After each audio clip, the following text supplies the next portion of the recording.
Welcome everyone to ARTIVISM, the power of art for social transformation. Today we have with us Erin Price.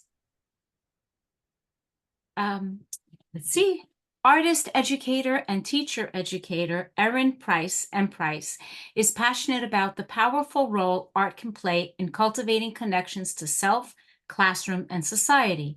With over 25 years of experience as an educator both in the U.S. and abroad, Erin's personal teaching experiences, particularly as an art educator in remote rural Title I schools, continue to compel her work in informal and informal teaching as well as in educational research.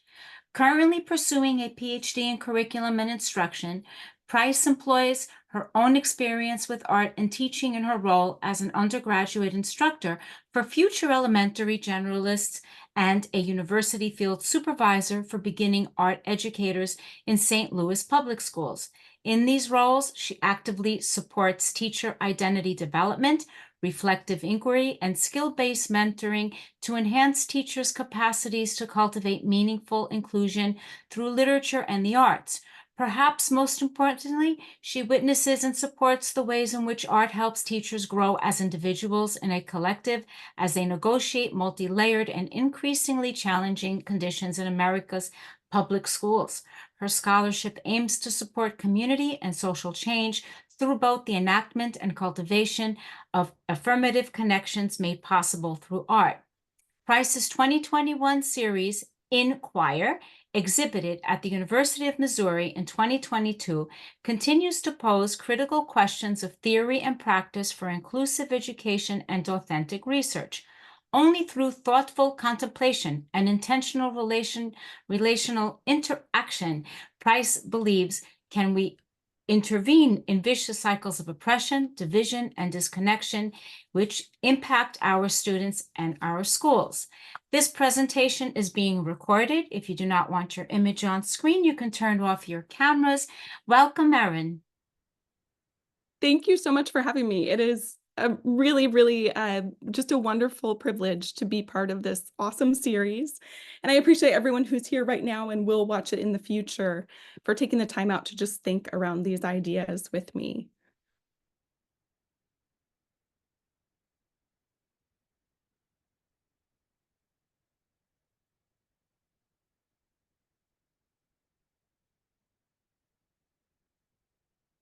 I believe that my screen is sharing here. All right. So you'll have to forgive me if I bumble my slideshow a little. I should say I'll share a little bit about this, but I had a pretty serious brain injury.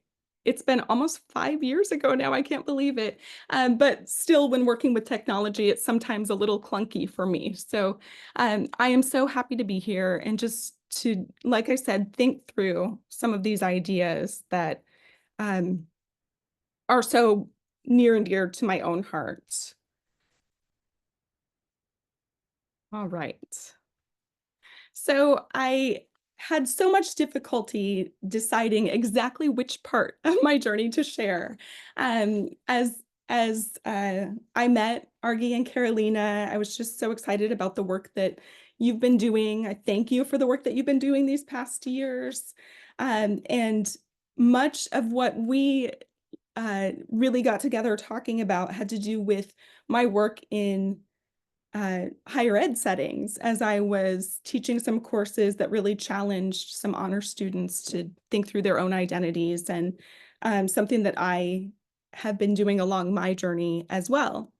So my work with ARTIVISM is coalescing into the inQUIRE series, and I hope that as you are listening, I know some of you are driving and doing other things, but if you have anything handy near you, I just encourage you to grab whatever materials you have, whether that be a pencil and a napkin or some highlighters or anything that you can grab just to gather your own response as we think around these ideas. So I'm going to give hopefully a really brief introduction to who I am on a lot of different levels.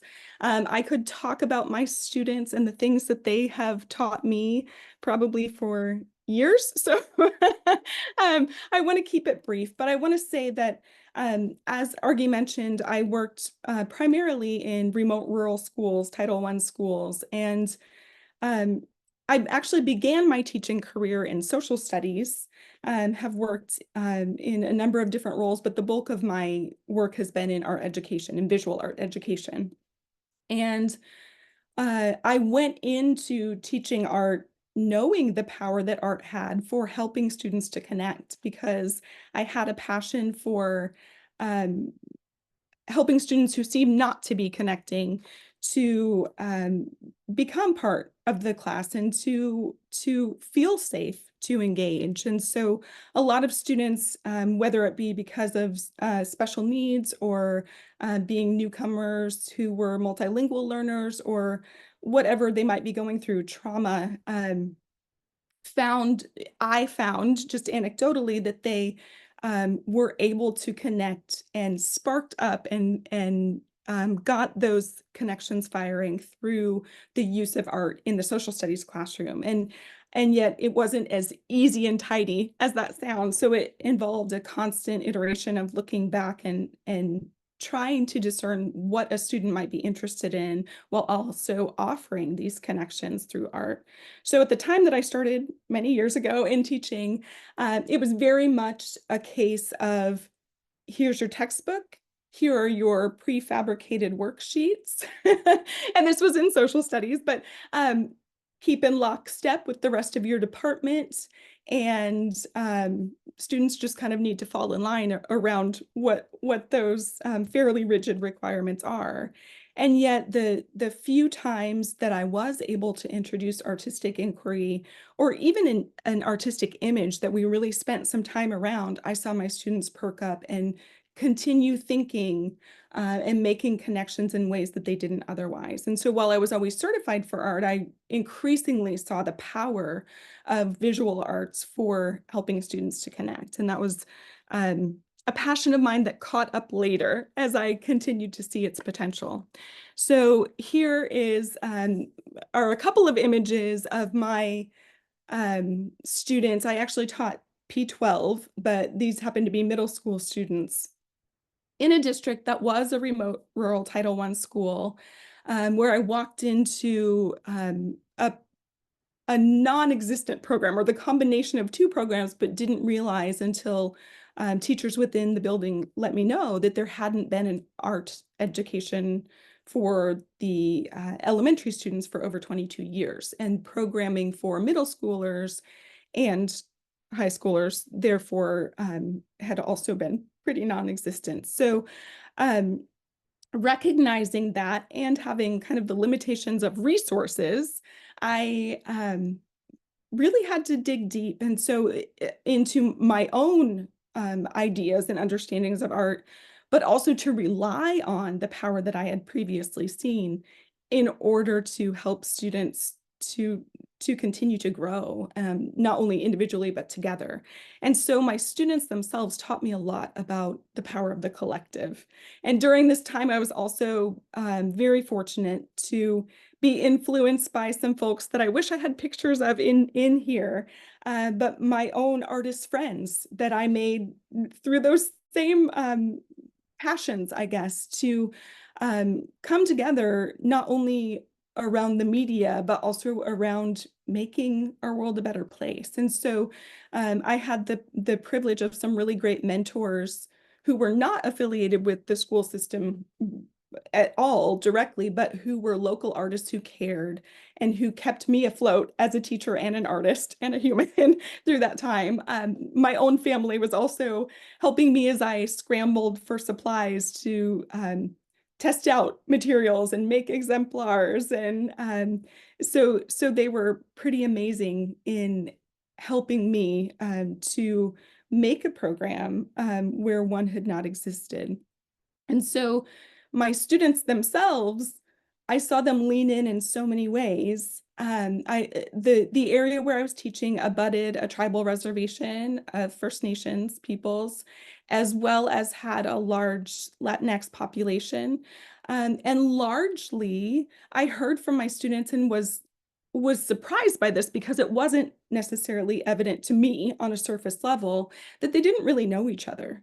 And so for s- f- that threw me for a loop to think that students, many of whom had been together from kindergarten and were now in high school, were saying, yeah, I don't really know anything about the person that sits across the aisle from me. And so the understanding and the prior experience and ongoing experience that art can help us to know not only ourselves but each other compelled me and kept me going to try to support students in these endeavors. So we used a lot of reconstituted and reclaimed materials. I wish I had pictures in here of things that I did with elementary because it got pretty inventive at times. And for the first year or so, I was often trying to hide, to clean up and hide the fact that I was using reclaimed materials or that I was dragging my kiddos with my own personal kids, my children, to um, resale shops and garage sales and recycling centers to try to assemble materials for this program for my students to have the best possible experiences. And what I found was increasingly, as I brought students along on that journey of I'm making paper pulp from recycled newspapers, or I'm taking these old markers and reconstituting them into watercolor for you. That sparked not only their creative abilities and their abilities for noticing, but also it bonded us together. It expanded the creative experience, and so students began to see and encourage each other as well as me in this journey of taking what we had or didn't have, as the case may be, and making what we best could out of it. And so I often think of that now, both in terms of educational reform and educational research, but also in terms of society. And that is one of the biggest skills that I think of that students need and can utilize and that adults need and can utilize as we go about our lives. And so um, part of why the mission of Artivism is so near and dear to my heart is not only through the artistic products and really fine art, but really in the making and the getting together, the rolling up our sleeves in the collective. Art helps us not only to make things that we can appreciate and that can open conversations, but also that give us habits that apply to our everyday lives and help us cope with things as they are and to make the world a better place, for lack of being really cheesy. Just when we engage in these things together, it really does help to make the world more beautiful.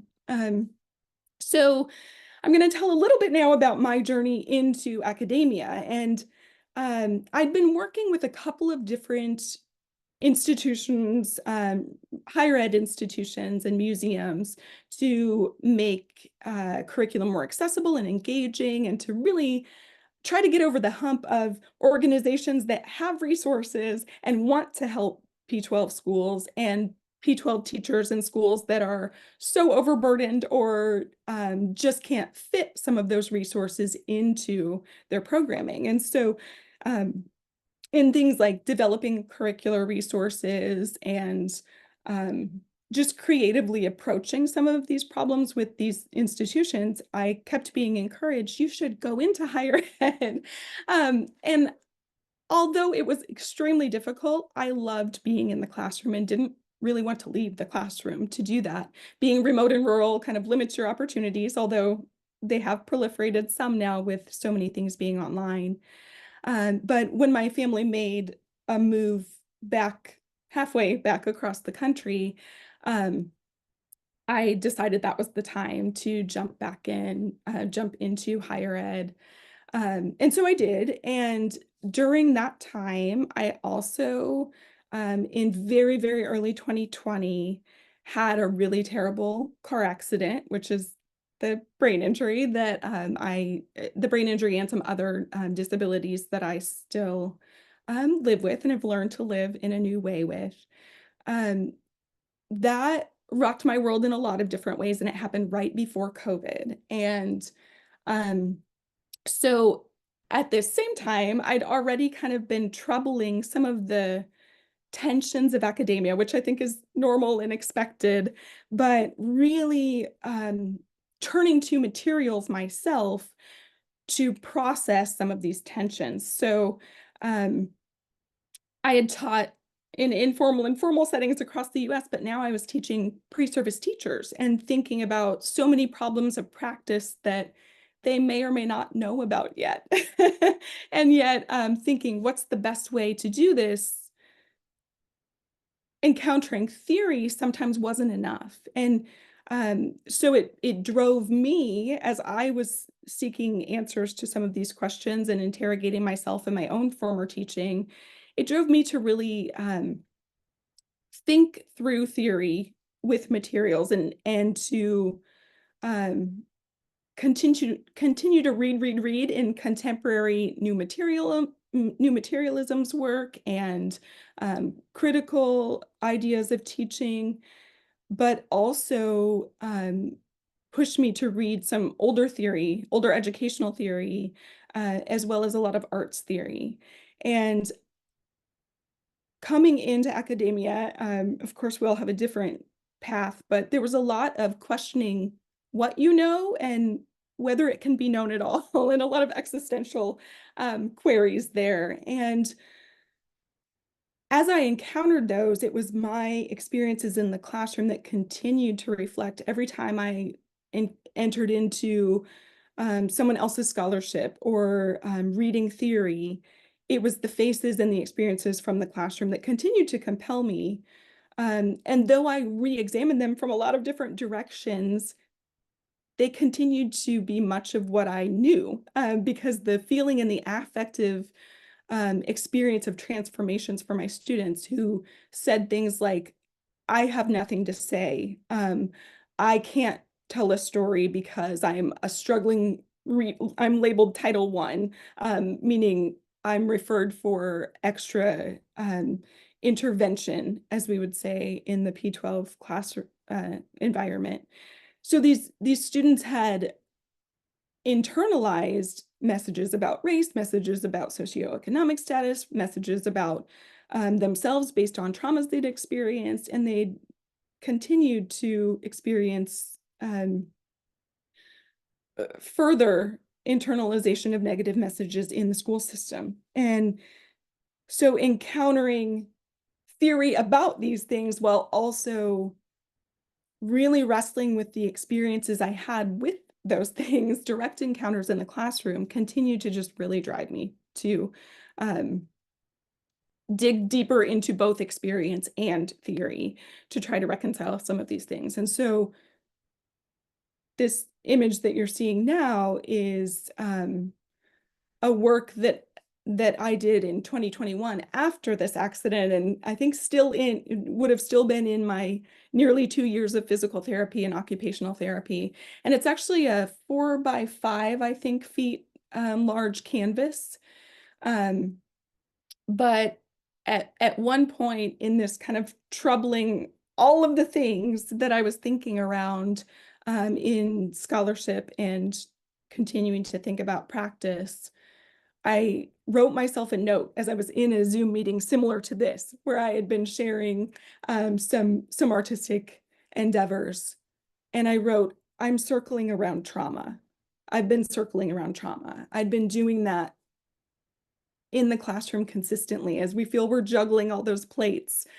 Being an art educator has an extra high, I guess, demand on being able to I guess you could not notice it or overlook it, but being able to attune to what students are saying when it isn't always easily expressible in words, and offering opportunities to move past some of the stories that are keeping them pinned down, so to speak. And so I was on my own journey at this point of working with material to think through experience and, um,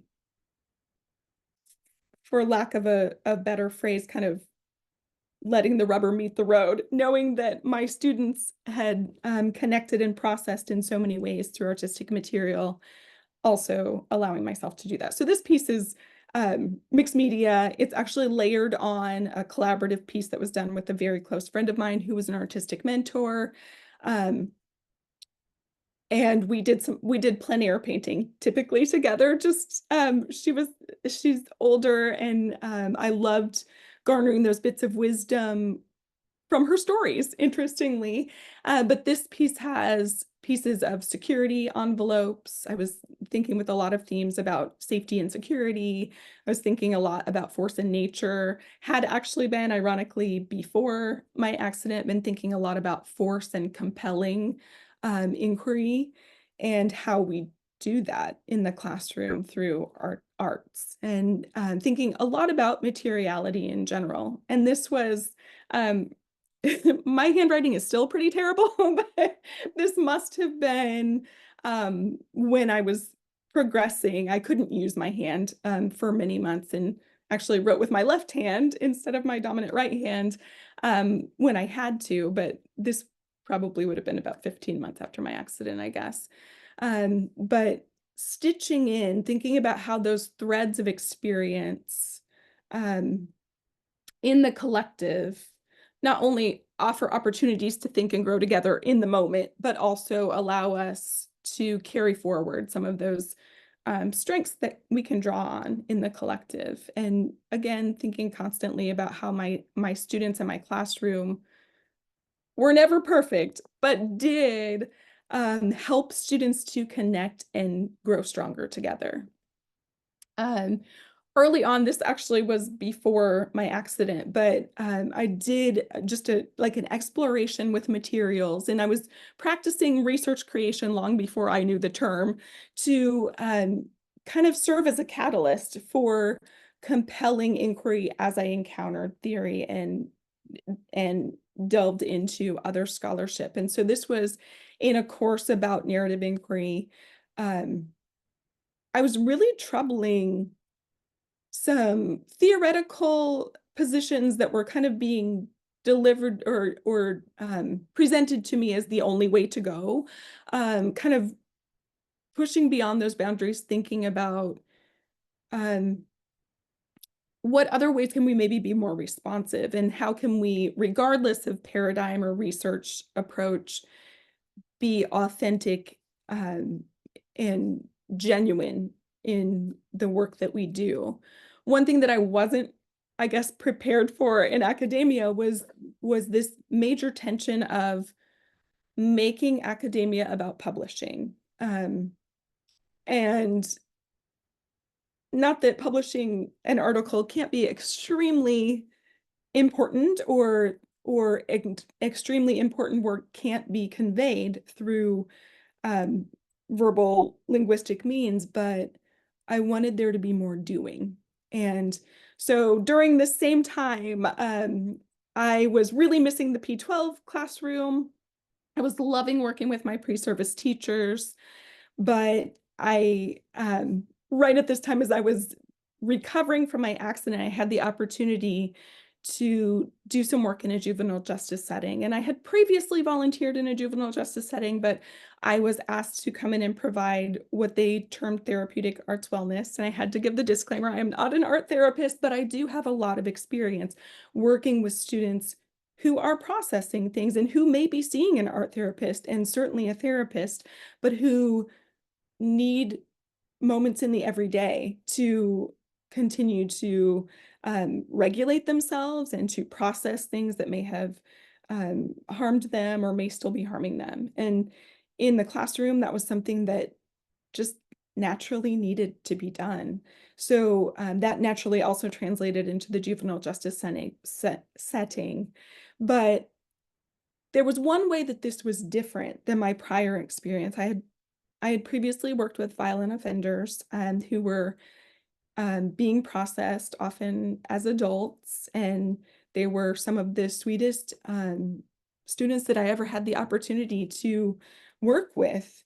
But in this new setting, I was working largely with girls who it just happened that way, many of whom had been runaways or were there not necessarily because of a crime they had committed.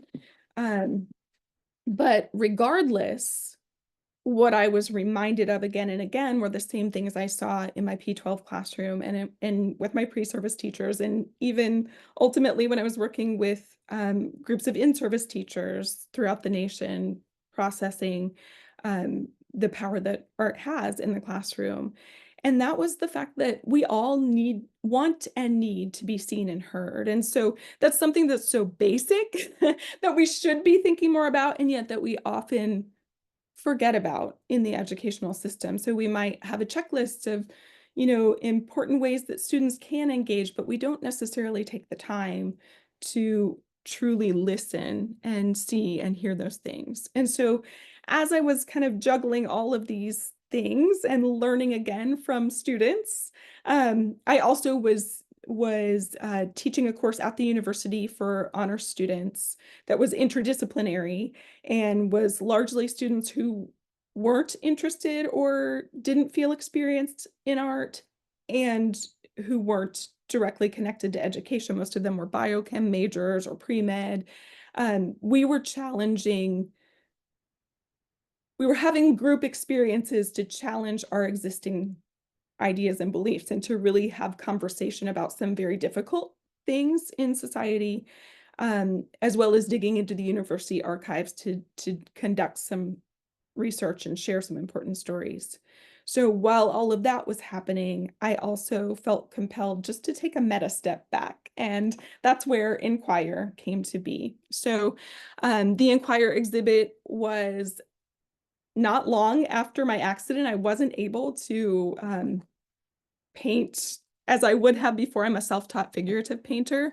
Um, but I wanted to be working with material. And while I often was working with things like crayons and paper and learning to cut again and tear, um, I really needed to delve in with paint and just spend time thinking. So I basically made a structure for myself based on the idea of troubling inquiry and thinking through how we do this, not just ethically, but how do we um, approach this whole ball of wax of educational research. And so this isn't a prescriptive approach by any means, but this is one example of how materiality can help us to think more deeply about things that we may otherwise feel forced to let go. And again, that comes back to um, the notion of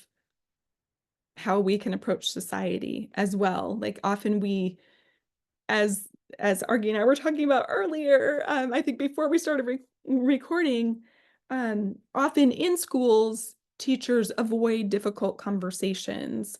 And often in educational research, we avoid untidy questions. And in society, we often tend to overlook the things that maybe most matter. And so at the risk of navel gazing, I decided that I was going to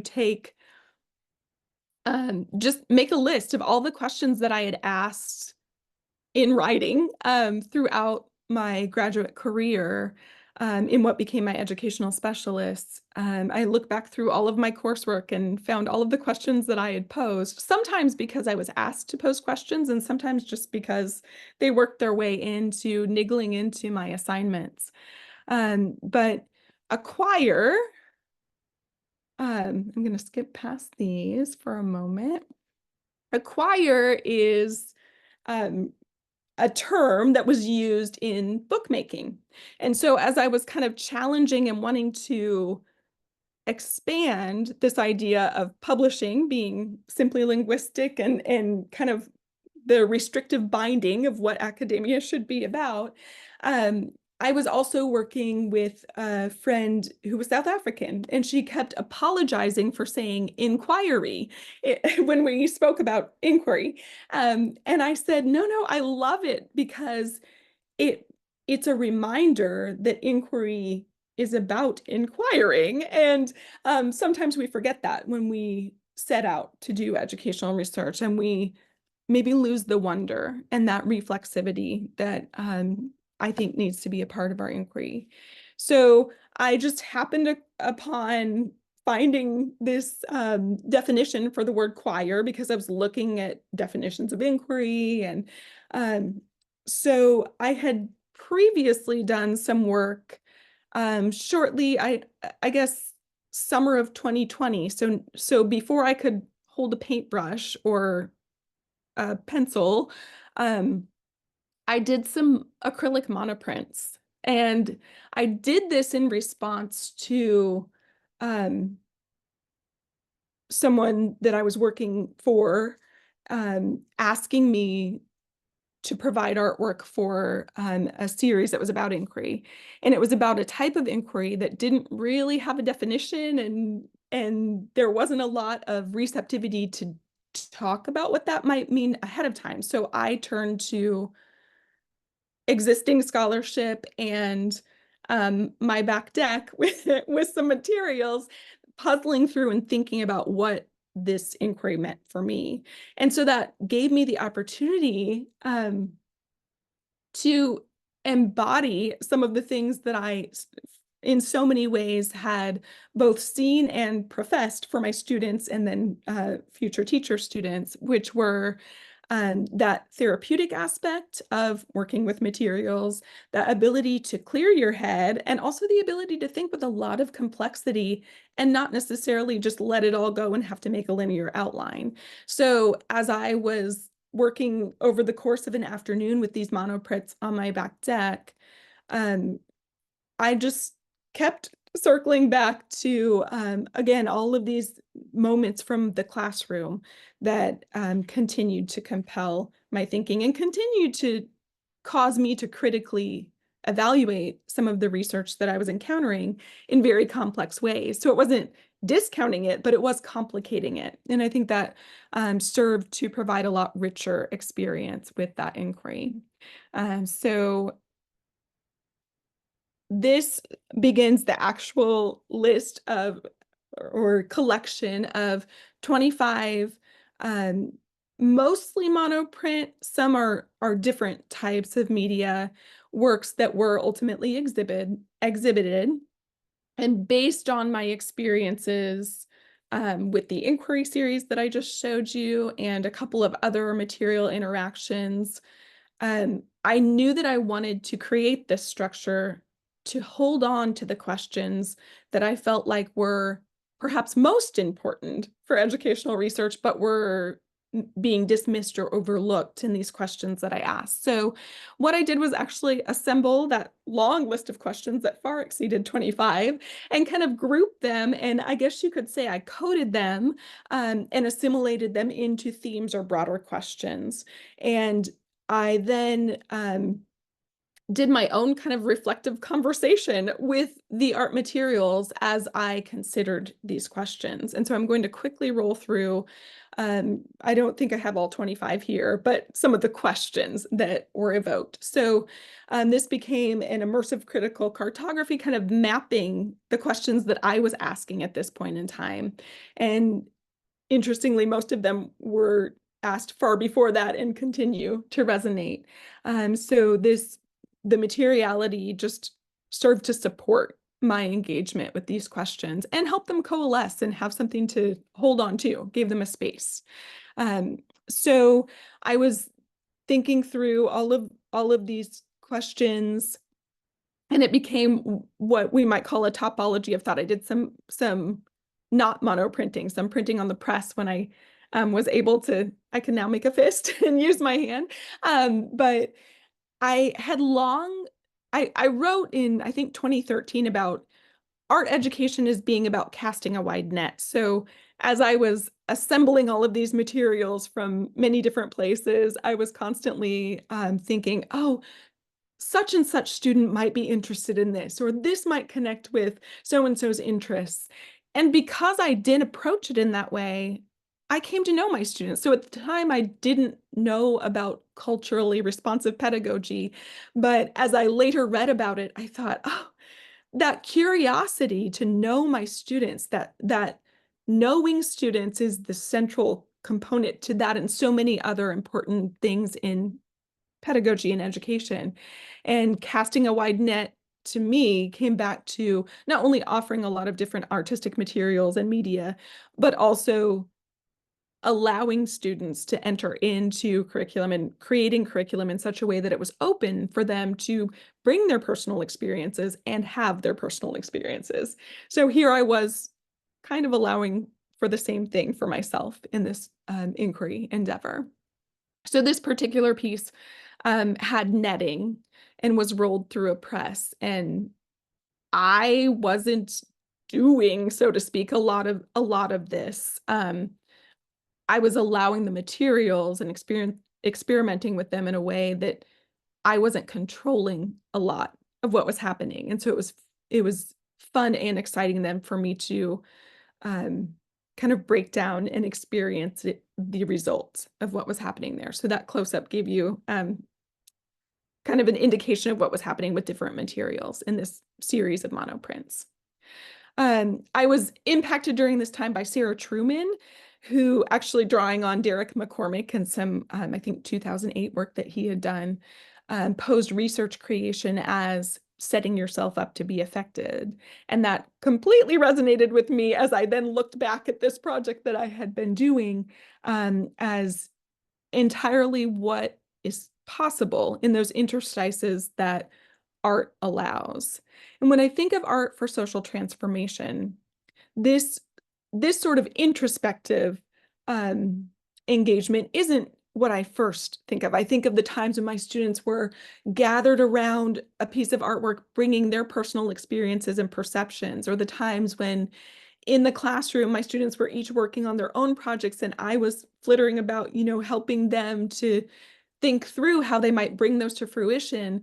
And in the process, got the privilege of experiencing them say, hey, it's working over here. Or, oh, I have the greatest idea for my classmate across the way. Or when things weren't going well, to hear my students say the things that I had been telling them that had started to sink in, like, hey, remember that time when you were successful after you persisted?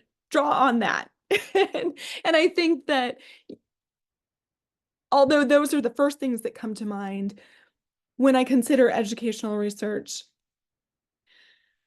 I think of how part of that tension of academia was the tension between addressing systemic problems as systemic problems and recognizing and rising to the occasion of realizing that we as people also have a role in those systemic problems. And sometimes those are very disconnected, and I wanted to keep them connected.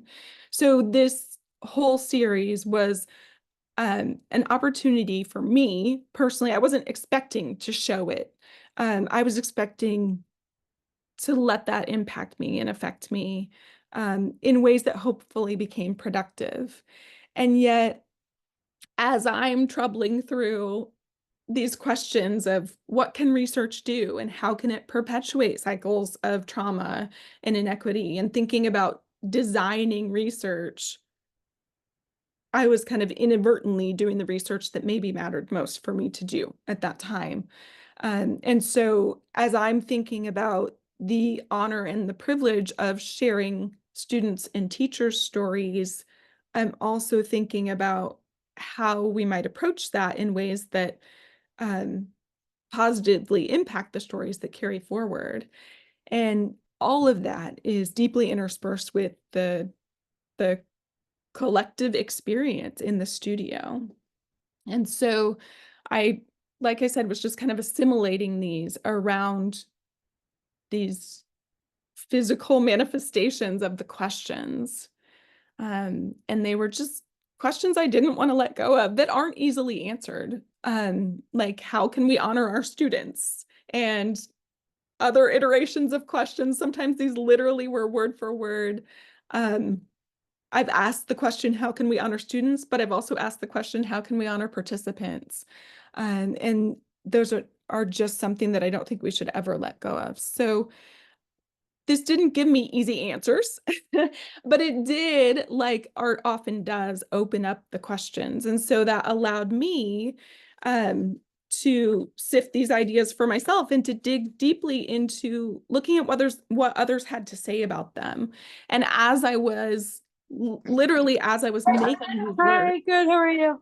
I Happy also Thanksgiving. was listening to and like downloading PDFs and letting the mechanical voice of my computer at that time read to me other people's thoughts on this, and bringing together really an assemblage of theorists to help inform my own thinking.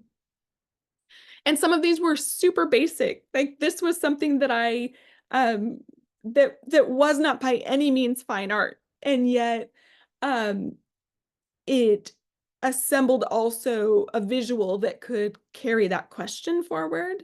So when I ultimately did exhibit these in the halls um, of a gallery space that was dedicated really for thinking about diversity and how we can be inclusive, um, many undergraduate students were saying, hey, I saw this piece, or I heard your questions in a couple of presentations I gave, and they were very positively responding to the fact that these are questions that need to be asked and that maybe no one's asking, or that we're not amplifying as we think about education, not just for research, but for purposes of teaching and moving forward.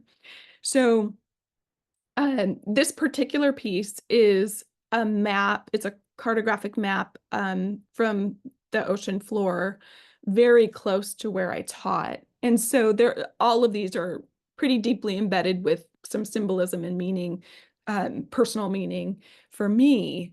But it was amazing to me how the questions and conversation with the mostly abstract artwork could resonate with others as well and open up those conversations. So the quintessential challenge of research is isolating this experience, like how qualitative research in particular, how where are we going to put our focus? And I think for me, that begs deeper questions of what are we missing and whose stories are not being heard. And so that's a big responsibility. But these are questions that I think we should keep asking in order to enrich and inform how we move forward.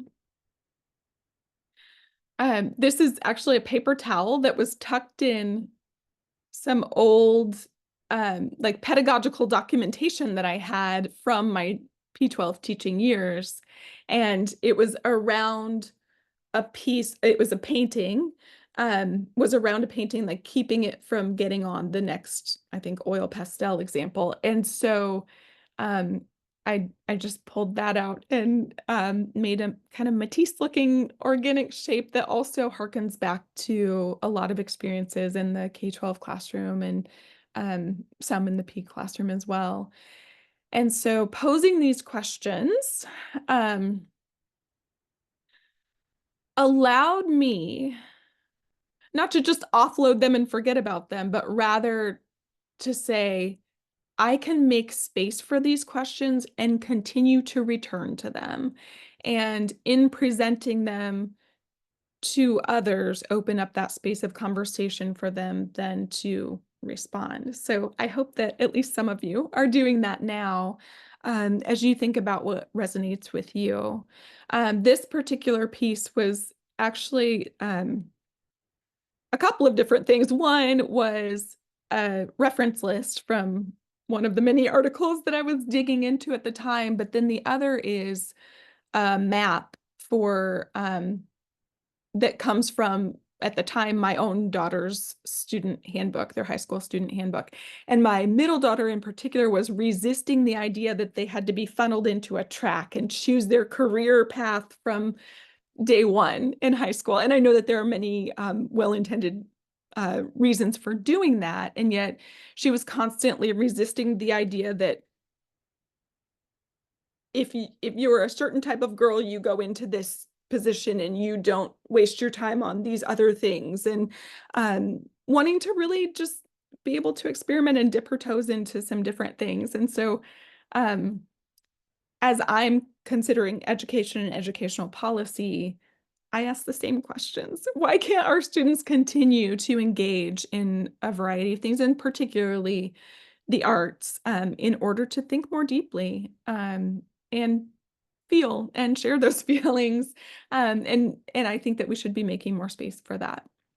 So, um, again, that theme of nets and threads carrying through, um, really just this was a lot of an existential query into the types of research that I want to do, and a resistance to some very negative and exploitative things that I saw and experienced. So taking that um, to the space of the artwork allowed me to sift a lot of those things, just as it allows students to sift ideas and feelings in the classroom or otherwise.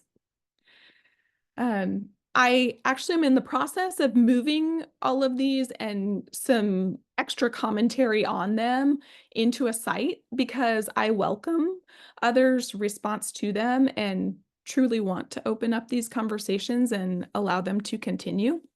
This particular piece, it reminds me of like uh, high school biology and paramecia, and also hemispheres of the brain. And again, there were small things that I was doing to influence the prints and experimenting with, but a lot of what caused me to think was compelled by the reactions of the material itself. And this one is on a world map. As I think about the challenges and opportunities that globalism brings to education, again, there's just some symbolism there. So at its heart, I think that art allows us, and making space for art, uh, whether in inquiry in formal realms or the inquiry that it incites by wonder and interest, as it's played out on a daily basis in the art classroom, it opens us up to a culture of multiplicities. And so understanding that others have other experiences is something that is, again, so basic, but we so often forget. And so attuning to those experiences and perceptions and feelings that come out of them, um, our art doesn't have to be about, difficult experiences or experiences of othering and difference to still compel the recognition that we do have a variety of viewpoints, and that they are also all valuable. Those are things that we maybe talk about wanting to do a lot in education, but don't necessarily stop to take the time to do. And again, that listening and seeing and noticing and responding is maybe something that gets shortchanged even when we do introduce artistic endeavors. And so I worked a lot with reclaimed books and things like that as well. You might notice the shape there of a figure, a tracing figure from the art room, that I used when thinking about gesture and figurative movement. But the real question that I was asking was, how can I open myself up to these multiplicities of interpretation and being, while also thinking about how we can do that in the classroom? And some of these questions that I asked, this isn't really welcomed in research proper, but I already knew the answer to some of these, and I think that you do too. Like, we know that we can affirm and lift each other up by taking the time to engage. And what Ellen DeSagnac calls making special, there's something to that. The therapeutic aspects of flow and the just release that can happen when we get together in working individually, but also collectively, are important for us to regulate ourselves. Whether there's a specific reason or not, we're all dealing with stress, but certainly so many of our students are dealing with incredible levels of toxic stress and trauma. And so recognizing that we need to bring these back in while also asking, what do we need to keep considering that we haven't? This is another big one. How do we convey the texture and richness of experience instead of what can often be reductive? Necessarily so to some degree, but art can help us to more effectively convey these experiences and invite others into considering them. So a lot of questions here. um, and again, this didn't answer them all or provide, a big um, tidy outline for how to go about them, but continuing to trouble things like measurement in education and how we might more organically address learning. And then troubling not just the reductiveness of method, but also those that might say you can't have a method and you absolutely can't do it that way when it comes to educational research. Just being responsive and reflective was a big theme that came out of this. This one unfortunately had an incident in the gallery itself, and one of the student workers glued it on with glue that seeped through, but that left a trace as well. And so a big question that I hope even beyond art education we are asking is, how might we employ imaginative creativity to productively disrupt education? What are the ways that we can shake up maybe the ways that students are being labeled, or maybe the shutdown that results from that? How can we increase representation while also still actively inviting everyone in? And then that notion of story and what's known, or that back to that that Sanskrit idea of knowledge, what's known that can't be told or that isn't told. So for me, it's about weaving stories and kind of dismantling, evaluating, and putting them back together. And at its heart, that's what my studio was as well.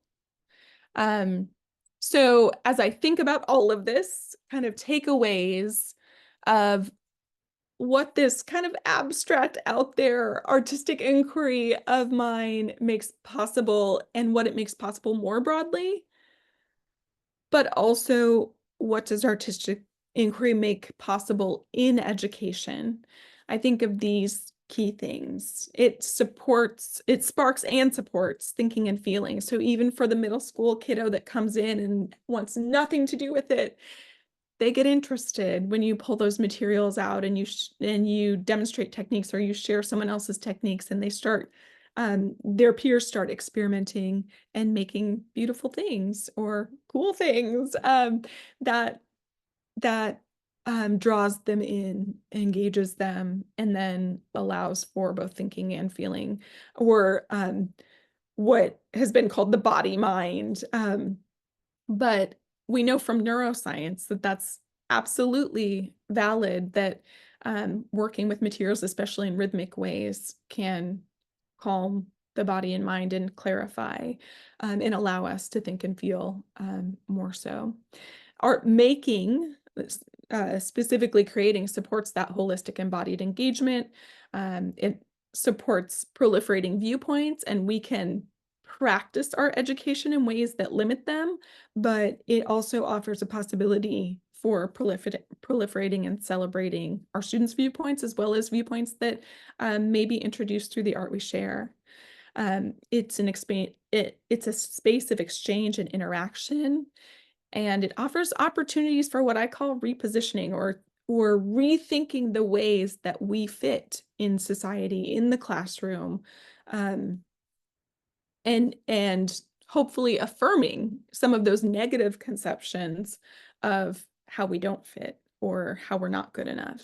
And then it also allows something to carry forward, which is a term from John Dewey that really resonates with me, because those art making experiences leave an imprint that then not only carries forward in our own memories and affective memories, but also can be shared then in various contexts to inspire and carry forward to others. So I have an image here that is not my own image, but I often, with my future teachers, my pre-service teachers, whether I'm teaching just art for children or currently teaching art and literature for children, as a means to be more inclusive, tool for diversity and social justice. At some point, I believe it was, well, it was 2020, when stressors and fears and anxieties were so high, and also my own ability to create was limited. I started doing something called playing with paint, where I just literally rolled out the plastic tablecloths and put down paper and allowed my students, who were undergraduate students, thinking that they would maybe resist this as demeaning, just allowed them to literally push paint around, scrape it, bring in tools like I would for my pre-K students, to make fairly beautiful paintings that we then would use for other purposes as well. But I just polled my current semester of students on what was most impactful for them in our really rich, packed course. And I was really blown away that many of them said that was a really key point, to just not have to worry about what the outcome was, but to get lost in giggling and laughing and experimenting with material. And I think that is something that we must carry forward and protect space for our P-12 students and otherwise, as we consider how we can address really difficult issues of society and of schools. Um, we have to be able to enter in maybe lower stakes ways to having these conversations and continuing the conversations, but also to releasing some of the stress as we come together around artistic materials. And I'm sure that I've spoken way too much at this point, but I did want to make sure that we had the opportunity for any questions or comments. Oh, thank you, Erin. First of all, I love all the artwork. I love it.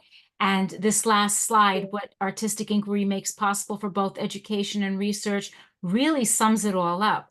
But before we go to questions very quickly, I just want to say that next Monday, December 2nd, Bruno Miguel Resende will present Tongabrija, Portugal, and the erasure of a local community. He will be zooming in from Portugal. For more information on this and all of the series' past and upcoming events, please go to the website, adelphi.edu/artivism. Follow us on Instagram and on Facebook, ARTIVISM, the number 4, Shared Humanity.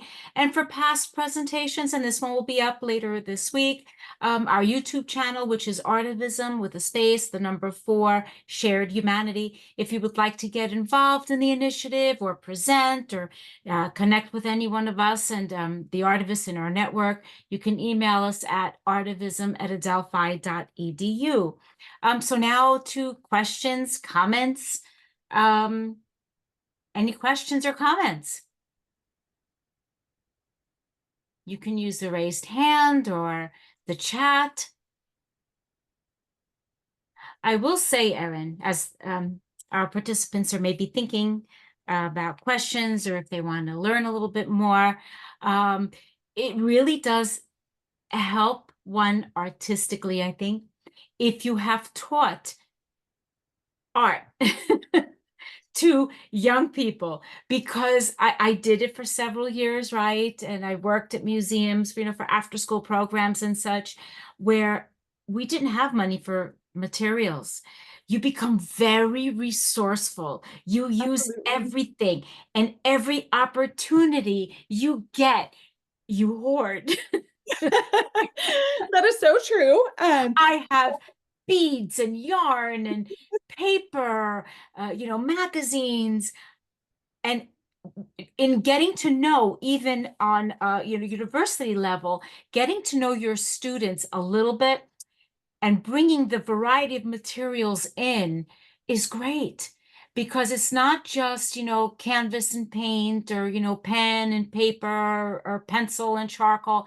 It's being able to also play with string and paint, working large on mural paper, and really just exploring. And the other thing is, no matter what you're teaching anywhere, anytime, I find you bring a little bit of art in, almost forces students to get to know each other a little bit, right? So Absolutely. in my classes, university level, where we're used to sitting in rows, facing forward, the instructor and the screen, right? If it's a PowerPoint, to having the opportunity to create art. There's this chatter that happens, right? They're talking, they're laughing, they're engaging, they're really getting to know each other. So it helps on every level, in every subject, even if it's a drawing prompt at the beginning of class, where you have a minute or two to draw something. It breaks the ice. It brings them into the moment. And then to give them the opportunity to hold it up, right? Like simple prompts, pretty much anything, where I'd rather be, right? Yeah, it It's also great. it forces a vulnerability Yes. that helps us to more deeply know one another And and ourselves. yes, But exactly. I tell my students at the beginning of the semester, this course will really make you get to know one another. And currently, in my wonderful school with wonderful small cohorts, they say, "Oh, we know each other pretty well. We have all of our classes together, Yeah, in the education department." And yet, they have reported that they certainly did get to know one another better, because it causes a slowing, or it allows a slowing, even though there's that excitement and that responsiveness to the material, and the "hey, what if" question arises. That sense of possibility compels us, but it can also, as I experienced, allow for a slowing that allows us to kind of assimilate who are we and where do we fit. right. And that to me was the power that I hadn't recognized. Of course, I was always pursuing it, but I had not recognized that that was the core Mm. of our education until I was constantly asking, how do I help these kiddos reframe who they are and feel that they fit? And now I've seen it from the preschool level to adult workshops, but certainly I see it repeatedly with my undergraduate students, Mm. that they too are processing that question. We're all, to some degree, processing that question. And as a researcher, I want to keep asking that question about myself as I go out into field-based experiences, and as I am sharing some of these incredible stories of connection that I have the privilege to witness. Are you going to publish these artworks along with your prompts or questions? They're, Really great question, yeah. because it was never my intent to do that. But truly, I was excited to share it at the gallery because I felt like there were questions that weren't being asked. And I had undergraduate students at the time saying, no, we really do care about this. So it was great to present it locally in the university at the time. But I have found that something that I thought was really just me sifting these Mm. ideas does open up conversation and carry forward. So I have thought, like I said, I'm looking at publishing it as a site so that people can continue the conversation and respond. But ultimately, it might be really wonderful to publish it in a journal as well, just because it does kind of take that bound idea and expand it. Mm. Any other questions or comments? Well, Erin, here at Artivism, we ask the artivist presenting today um, What would be your key takeaway for your presentation today? Mm. That's so difficult, It but is, I know it is. at the end of the day, I want to keep asking questions, but more than anything, I want to encourage us all to preserve that space for that inquiry to happen. And I'm not saying that inquiry can't happen absent working with materials and art, but it certainly amplifies the possibilities. So, for the many reasons that connect with it, keep making the time and creating the space for these conversations to happen, whether it's introspective or collaborative, because ultimately it all continues to open that conversation. Thank you, Erin. Thank you Thank to you. our sponsors, Adelphi University, Sync for Hope, Gottesman Libraries of Teachers College at Columbia University, to the co-founder and co-producer of ARTIVISM, Carolina Cambronero Varela. That you do have some thank yous in the chat. Thank you so much, and we hope to have you back. Maybe tell us a little more about your work within the juvenile justice system. It's it must be very, very rewarding for both, right? You and those that are participating in these programs, and so needed, so needed. Um, so thank you, everyone. Have a good night, and hope to see you back. Thank Bye you. Take care. bye. Bye bye.